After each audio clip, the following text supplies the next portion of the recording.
J'entends parler de programme, séquence, séance. Quelle est la différence? Comment organiser mes cours? Par où commencer? Eh bien, le programme définit des objectifs d'apprentissage atteignables en fonction de plusieurs critères. Des profils des apprenants, de leur niveau de départ, défini par l'évaluation initiale, de leurs visées et projets, de leur niveau d'autonomie et aussi du rythme et la durée des cours. Il y a un programme parcours qui sert de base au formateur. D'accord. J'imagine que la progression est très différente d'un apprenant à l'autre, non? Tout à fait. Par exemple, la progression entre des apprenants FLE et alpha est très différente. Pour un apprenant FLE, atteindre le niveau A1 du CE-CRL prendra moins de 150 heures. Il faut au moins quintupler ce temps pour un apprenant dit alpha. Et comment choisit-on les thématiques à aborder? On les choisit à partir des objectifs et des visées des apprenants. On peut aborder différentes thématiques, par exemple la santé, le logement, la scolarité des enfants, l'organisation dans le temps et aussi la mobilité, le monde du travail, les loisirs.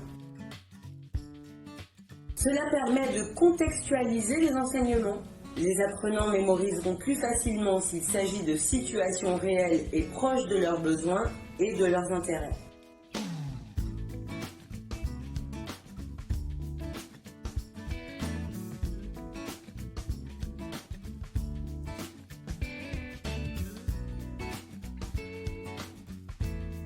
On définit aussi les méthodes, les supports pédagogiques, la durée pour atteindre chaque étape du programme et enfin les outils d'évaluation de la progression des apprenants.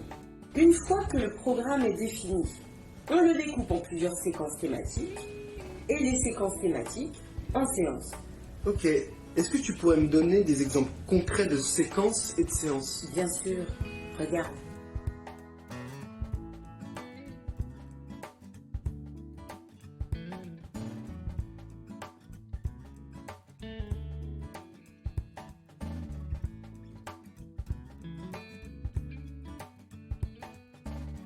Et surtout, n'oublie pas de faire un retour de chaque séance à l'équipe, à l'oral ou à l'écrit. Cela permet d'assurer le suivi du programme. En fait, le programme propose un cadre qui va guider les apprentissages, mais il n'est pas figé.